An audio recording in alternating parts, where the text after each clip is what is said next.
भोले बाबा के चिलम बोल बा, भोले बाबा के चिलम बोल बा, भोले बाबा के चिलम से धुआं निकल रहा है बोल बा। पी के बाबा के बूटी देखो, पी के बाबा के बूटी देखो, पी के बाबा के बूटी देखो मस्ती में चल रहा है। पी के बाबा के बूटी देखो मस्ती में चल रहा है। भोले बाबा के चिलम, भोले बाबा के चिलम।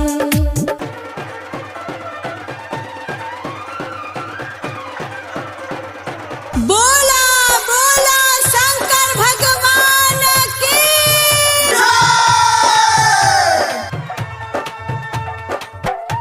Shweta music entertainment. चढ़ते सुनर सावन हो जाला भोला पागल, खाके भंग धतूरा नसबे में रहे मातल, नसबे में रहे मातल। चढ़ते सुनर सावन हो जाला भोला पागल, खाके भंग धतूरा नसबे में रहे मातल। बमया के तेरे दर पे गांजा कोमल रहा है। पी के बाबा के बूटी देखो, पी के बाबा के बूटी देखो, पी के बाबा के बूटी देखो मस्ती में चल रहा है।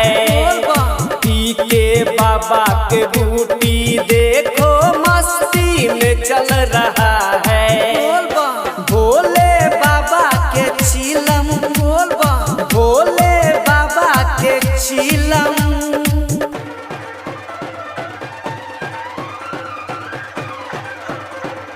बोला बोला बाबा बैजनाथ की। Shweta music entertainment. पूछे लगौरा माई का हो गइल बाबा, सब देखो खा रहा है भंगिया का गोला बाबा, भंगिया का गोला बाबा।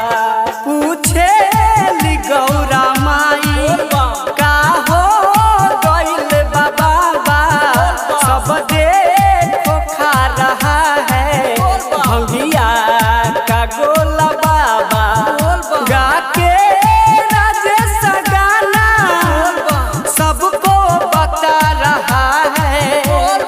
पी के बाबा के बूटी देखो, पी के बाबा के बूटी देखो, पी के बाबा के बूटी देखो मस्ती में चल रहा है।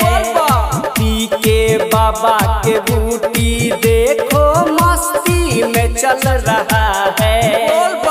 भोले बाबा के चिलम बोल, भोले बाबा के चिलम से धुआं निकल रहा है। पी के बाबा के बूटी देखो, हर पी के बाबा के बूटी देखो मस्ती में चल रहा है। पी के बाबा के बूटी देखो मस्ती में चल रहा है। पी के बाबा के बूटी देखो मस्ती में चल रहा है। पी के बाबा के बूटी देखो मस्ती में चल रहा है। अरे अभी तो शुरुआत है बाबू, आगे आगे देखो होखत तक।